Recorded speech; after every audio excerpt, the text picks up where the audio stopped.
Hello, I'm Christina Steele, the Associate Director of Adult Evangelization at St. Alphonsus Liguori, and I have here Tim Glimkowski, who is CEO of the Amazing Parishes and is based in Colorado, and he will be our revival speaker for our parish revival in March. And so welcome, Tim. Thank you for joining me. Well, thanks so much for having me. It's good to be with you all. Good to meet you all. God bless you. Well, so I guess before we get into this, I just want to know more about who you are and kind of where you're from and your upbringing and kind of about your life.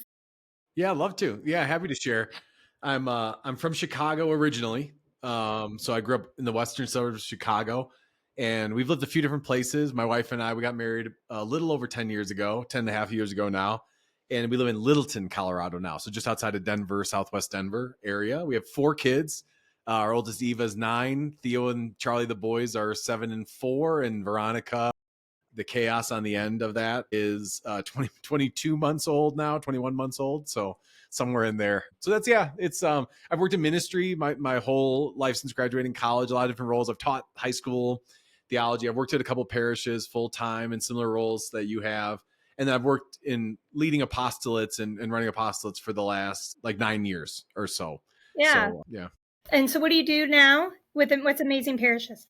Amazing Parish, we just work with pastors and their leadership teams, their staff at parishes to really create a culture of renewal in the parish. Like, how do you renew a parish and how do you help them become places where people are really meeting Jesus consistently, which is kind of the purpose of a parish. That's like why we exist.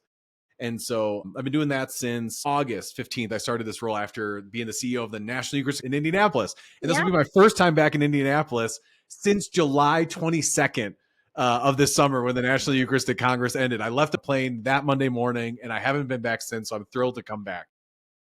So how did that even come about for you to become the CEO? Yeah, someone asked me that one time because I was probably a little young for the role too. And it was one of our donors where I was, people been inviting people to support the Congress and our work. And they said, how'd you get this job anyway? And I said, have you ever seen Forrest Gump?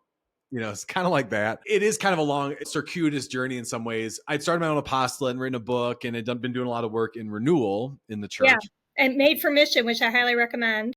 Yeah, during COVID, a lot of that work had slowed down. And so Archbishop Aquila for the Archdiocese of Denver had invited me to come take a role at the Archdiocese, sort of doing the same thing like at an archdiocesan level. And that summer before I took that role, I did a little ghostwriting, don't tell anyone, for the USCCB for like a project that they were doing. I wrote like a document for them.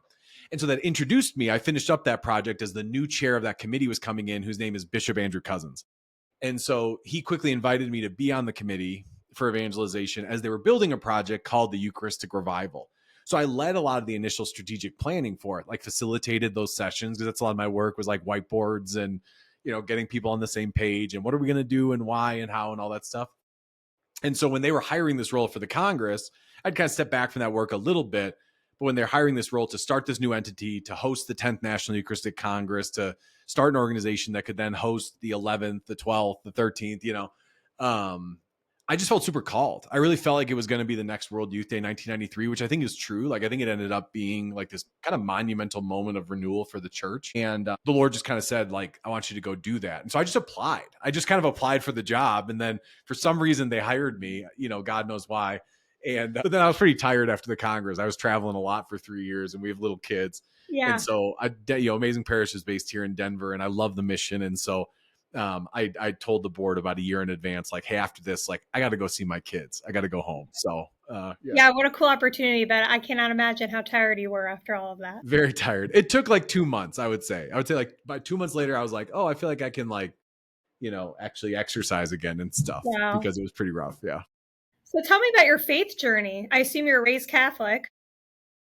Yeah, raised Catholic. So it kind of made a classic Chicago Catholic family, in some senses, like very culturally Catholic growing up. Mm-hmm. My dad's Polish from the South Side. My mom's Irish from the North Shore area.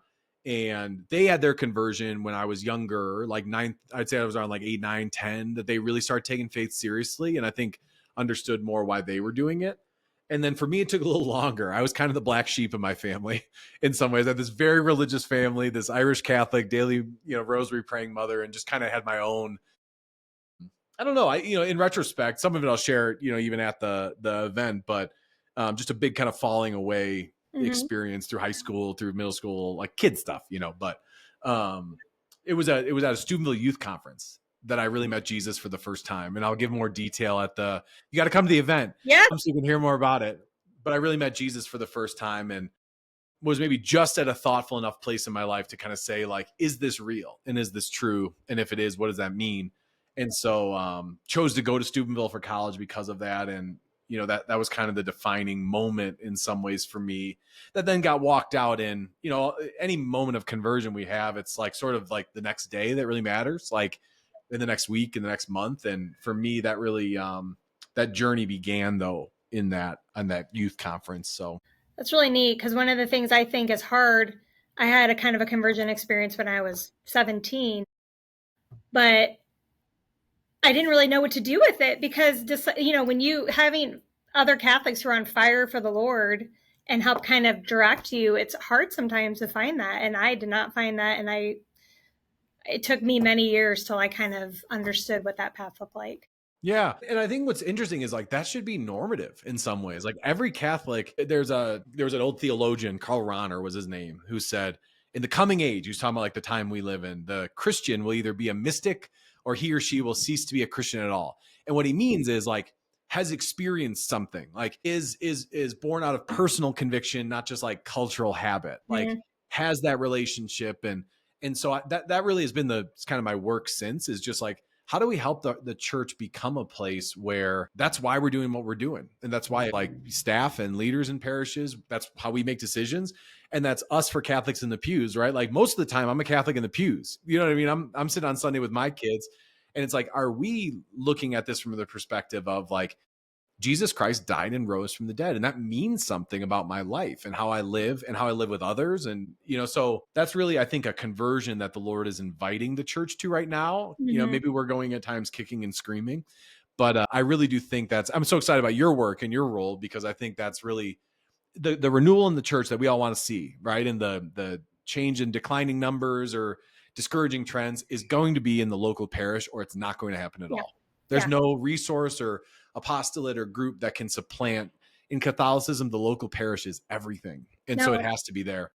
Yeah, it's definitely that one-on-one relationship. I mean, I just find in ministry, you can put an ad in the bulletin, or if I pick up the phone and call someone, you get a very different response. So yeah, it's just really rolling up your sleeves and doing the hard work. Yeah, and like so many people are not even close to the church, like don't even know that many Christians in their life, right? Or Catholics. And so like it's going to be us in the pews actually taking seriously our missionary mandate, like that we've been called to be holy and close to the Lord. We've been called to be on mission.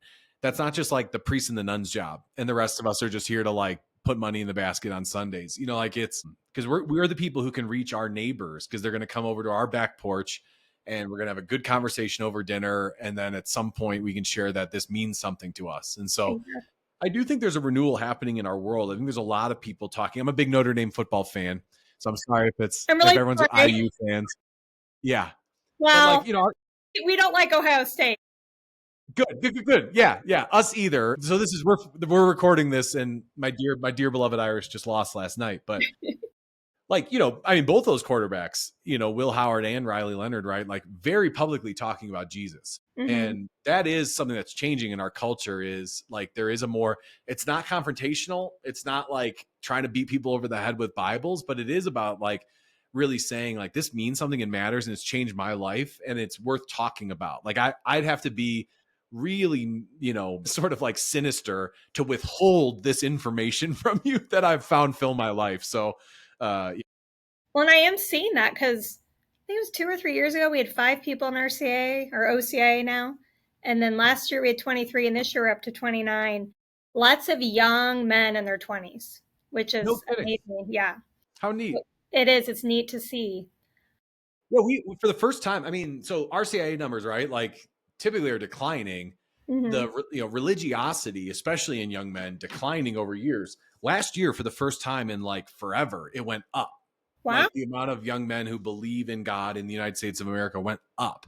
And so like God is moving in hearts. And I think people are disenchanted a little bit. They're like, this doesn't seem to be it. Like I've tried all the other answers and that wasn't it. And so like, I want to live well. And maybe life's about more than just like accumulating stuff and seeing if that works. Like, so there's a real earnest seeking, and that's incredible. I mean, that's 400% growth one year, and then 33% growth the next year. I mean, but it speaks to that's. I was just in Des Moines, Iowa, doing an event, and they were so RCI numbers across the country were up 20% last year.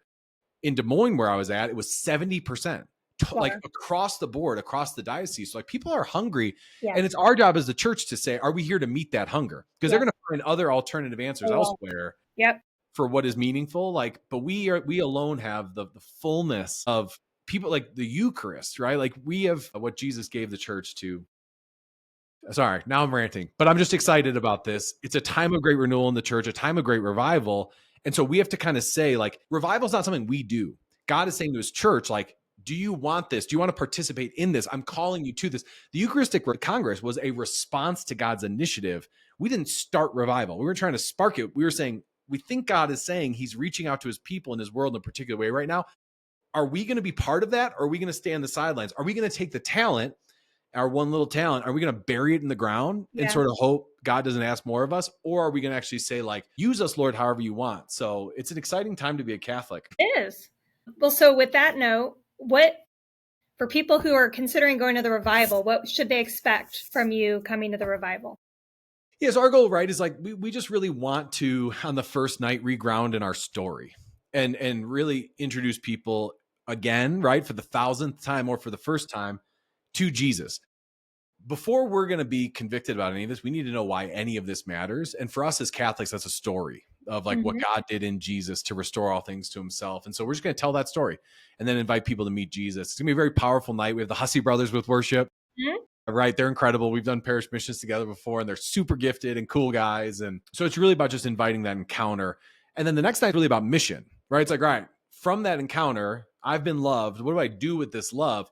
It should change how I live, like radically, dramatically. And so we're going to talk about some of the hallmarks of like what is in apostolic Christianity today, like what was different from the way the early church lived the gospel and the way we sometimes live it today, and how can we look more like that church, like to be more fully alive. So it's gonna be great. I'm really excited for it.